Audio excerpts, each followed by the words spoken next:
I'm not really the type to watch slice of life animes. They're just a little too slow for me. But I wouldn't let this one image of Yoko fool you. It's probably one of the most compelling and visually entertaining and soothing animes I've ever seen in my life. I literally wish for the apocalypse just to come so I can go through these experiences as well. No hard feelings on anybody else, but I would wish to survive and have everybody else. No, I'm kidding. Back to the anime. It's just funny because it really does remind me of Rapture times. And it really just is very bone chilling seeing everybody else just be Thanos snapped and just having Arya and Yoko face the dangers of the world together.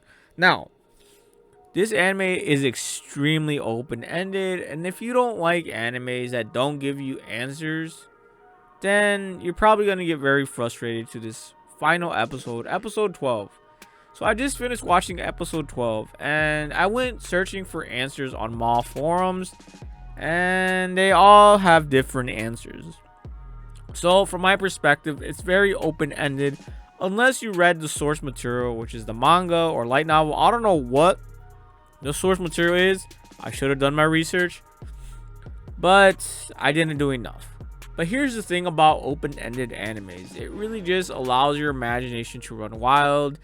And let's be honest, guys. A lot of animes end on, certain ways that just are not satisfying. This was extremely satisfying because it's more about the adventure. It reminds you that you have to enjoy the journey, not the destination. The one thing that really did boggle my mind is just seeing Yoko being thrashed. She was literally being thrashed, bombarded, chased after, because other animals tried to eat her. Rats, in this case, the rats tried to kill her and Yoko. No, Yoko and Adi. Adi being the robot or cyborg, whatever the fuck she is. I really don't know. Like I said, very open-ended. For all we know, they're both AI. Or they're both cyborgs, or they're both some type of alien. I honestly believe Yoko's like an alien because, like I said, a tank blew a fucking missile at her and she was able to avoid it. I think she got like a small little scratch, and this scratch healed within less than an hour or less than a day. And I have cuts and bruises that I still have like from 3 days ago. So there's something going on with Yoko and her body, or maybe she's an alien, like I said, or maybe she's a robot too, or she's probably just an AI in a simulation. Either way, it's not really even about that. It's about their, like I said, like all the scenes, all like Japan. If you love animes, you're gonna love Japan, right? Just naturally, of course. It's one of those things that if you're watching anime and you don't love Japan, it's like, what? It's like not liking ketchup on your hot dog, but you love hot dogs. But anyways, like I said, there's the visuals, the aesthetics, the atmospheres, the vibes, just the overall soothness, the calmness. Like I said, this is a slice of life. They can get pretty slow at times. They're just enjoying themselves. They're having fun. They're happy. Everything that you're not. Okay, maybe I was a little bit below the belt. I don't know if you're happy or not, but this certainly will make you appreciate the greater things in life. Like Yoko's always talking to her so-called big sis, and she always wishes that she could hang out with her, but she can't, cause surprise, I think she doesn't exist, or maybe she died, or maybe she's just another clone of her, or maybe she was like an alien implant. Maybe it's just made up memories, because she would have nightmares about her. Not nightmares, dreams, I meant. She would have a dream about her, and then the next day she'd be like, wow, I had a dream. So maybe these are implanted memories. Who knows? Here's the fun thing about it. You get to decide what it is and how you interpret it. A lot of people will interpret it different. And that's what's great about this anime. You get to have what you want. You get to have, you can interpret it any way you want. This is like scripture, right? Yeah, I went there. My bad. My bad, guys.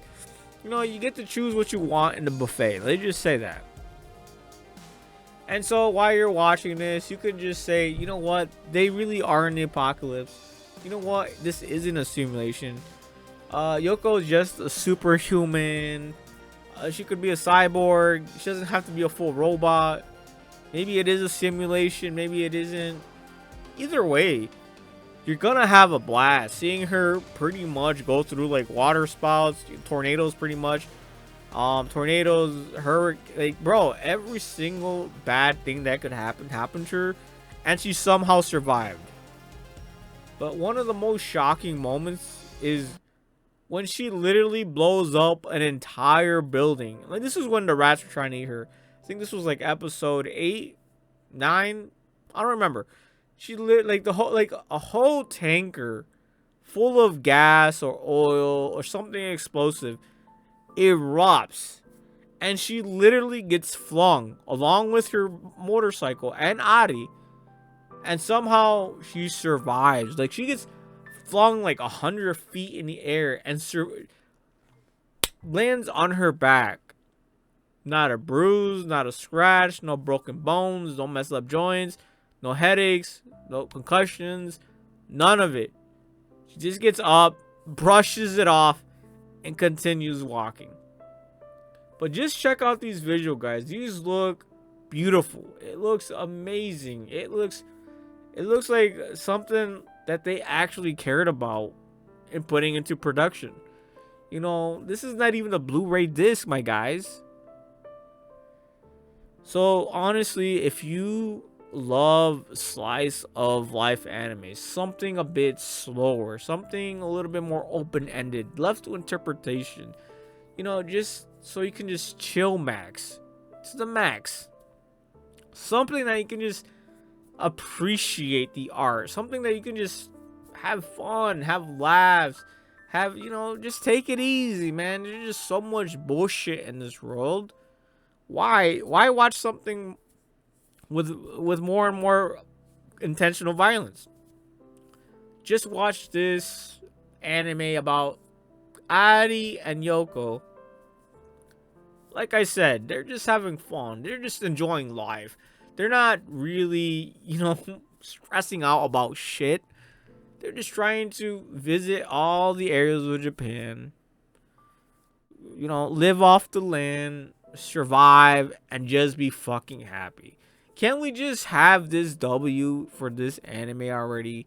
You know, what they're doing here is just having us be able to cope in a shitty ass world. If they can do it, they're telling us that we can do it too. Now, that's my interpretation. Like I said, you can make whatever you want with this anime. And that's the beauty. And that's the beauty of it.